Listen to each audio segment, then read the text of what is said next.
তো গাইজ বলতে তো মন নাই যাচ্ছে, তথাপি আমি বলছি আর তোদেরকে। তো হ্যালো গাইজ, জোহার, আমি সচিনের কেরা।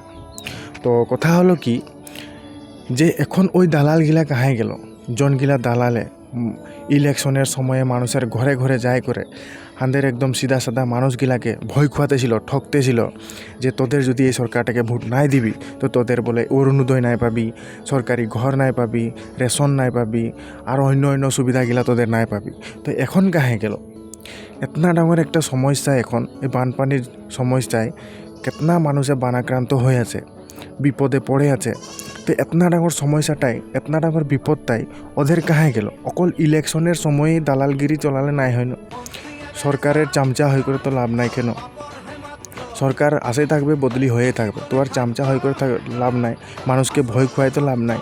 এখন এতনা ডাঙর বিপদ একটাই, ওদেরকে সহায় তো করতে লাগে, কিবা উপায়ে ওদেরকে উদ্ধার তো করতে লাগে, তখনই তোদের প্রকৃত মানুষ যেন লাগে। ইনেই আরও দালালগিরি দেখাই করে তো লাভ নাই, চামচা হয়ে করে তো লাভ নাই সরকারের। তো গাইস, আমার এটাই বলবার ছিল। ইয়ার উপরে তোদের কি পরামর্শ আছে, তোদের কি রায় আছে, হাঙ্গে জানাবি কমেন্ট করে। আর যদি আমি ভুল পড়ছি তো তোদের ওটাও জানাবি।